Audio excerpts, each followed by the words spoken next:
Hello guys, welcome back to my channel. So, happy Valentine's Day. So, it's been a long time since I was uploaded a video. And now here I'm back. So today it's a very special day. To your partner, loved ones, boyfriend, girlfriend, and to your family, just celebrate this day with full of love. And today is a very special day, so love is everywhere. And before we continue this video, please like, share, and subscribe on my YouTube channel. You can see on your screen. And one thing more guys, right now I'm here at the store. I'm at work now, so ipapasilip ko sa inyo yung konting items namin guys. So ito na.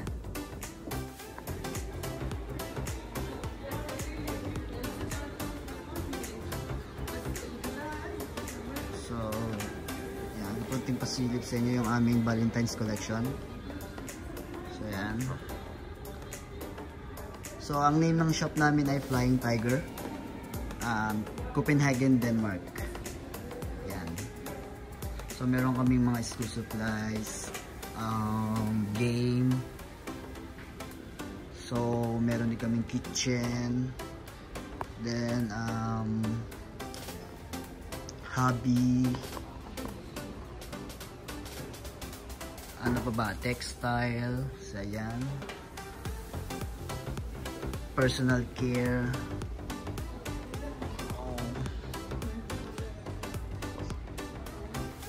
So located dyan sa warehouse mall sa Bahia. Dito pala ako guys sa Kuwait. Kuwait guys. So yan.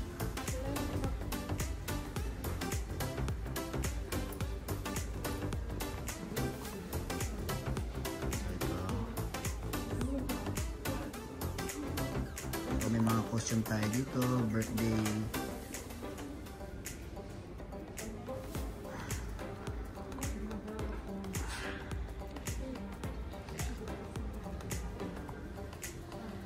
So yung mga leisure, gadget.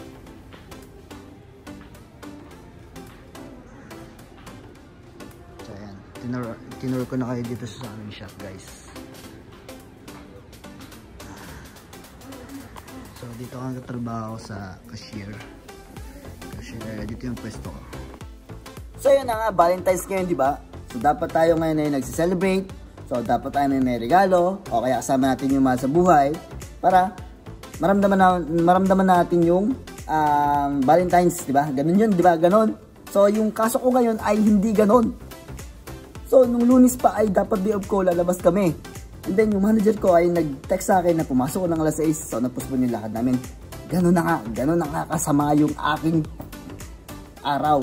And then, kahapon, dapat ay 9 to 6 lang ako. Nag-state duty ako ng 9 to 10. So, dapat nalabas kami ng asawa ko ulit. Dahil nung karaan ay dapat papahikawan namin si Bibi. Then napuspon. Then kahapon dapat may surprise ako. And then ito na nga, nawala na yung aking surprise. Ganon kahirap magtrabaho sa Kuwait.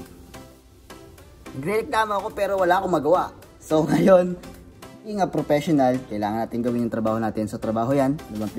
Pinunta natin dito. Trabaho. Sana maintindihan ng asawa ko, maunawa niya ako kasi alam ko nagagalit na siya ngayon. So guys, ito nga pala yung aking regalo sa asawa ko. S26 guys, 2 lata. Pinapabox ko lang sa kasama ko. Ayan. That's good. How you close, bro? In front. No, it's big, bro. Can you cut here? Yeah, can you make it small here? So it's like fit here. Okay.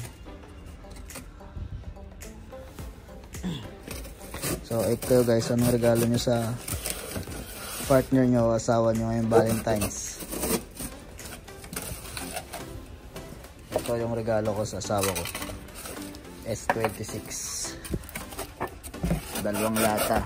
Ayan. Para sa anak namin. Ano?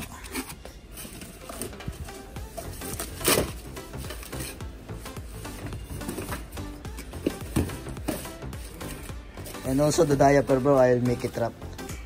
I'll make it wrap, bro. Since we don't have customers, so I will buy this. Yeah, that is my present for it's a Valentine's, right? So it's unique.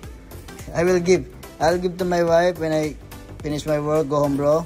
When I reach the home, I will give this to the diaper and the S26 milk.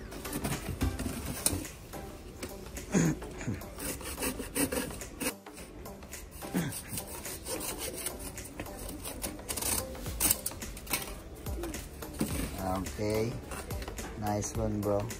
Hey, bro, here is the. 1 second. Okay. So before that, kukunin muna natin yung diaper na binili ko. So medyo malaki-laki yung isang balot.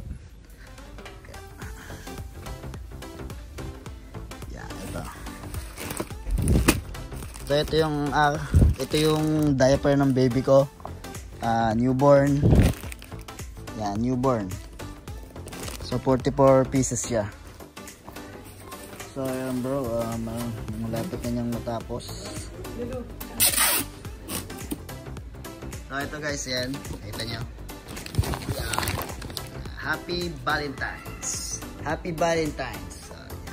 So susurpresahin natin si Mami mamaya pag uwi ko. Handa ka na ba?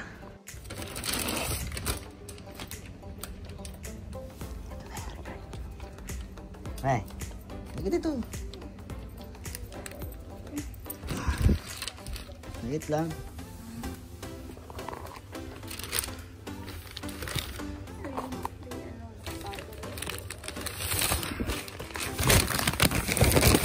Ano to eh? Gift ko sa'yo yun.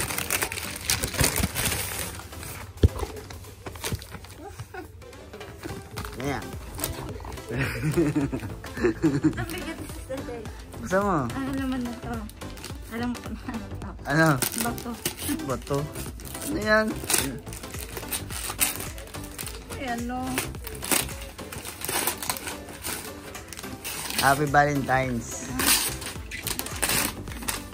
Ang bigat eh. Siyempre, mamahalin yan eh. Mahalin ko dyan.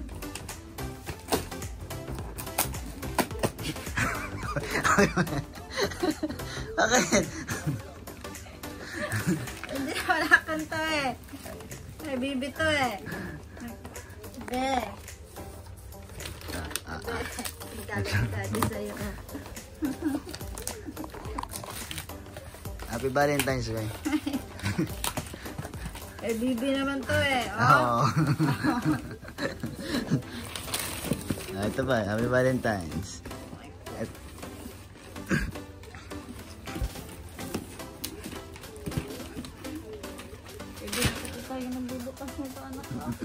Ito ba? Happy Valentine's. Alam ko ano to. Ano yan? Diaper. Hindi buksan mo yan. Diaper nga. Ayan oh. Wow. Sabitin mo na. Anak, dapat sa'yo to anak ko. Dapat ikaw nagbubukas na. Hindi, ito yung tunay ko regalo.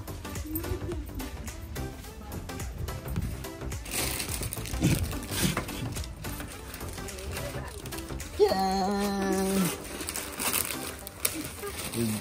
Belated Happy Valentine's. Maganda na ito dati. Mas maganda na ito. Init.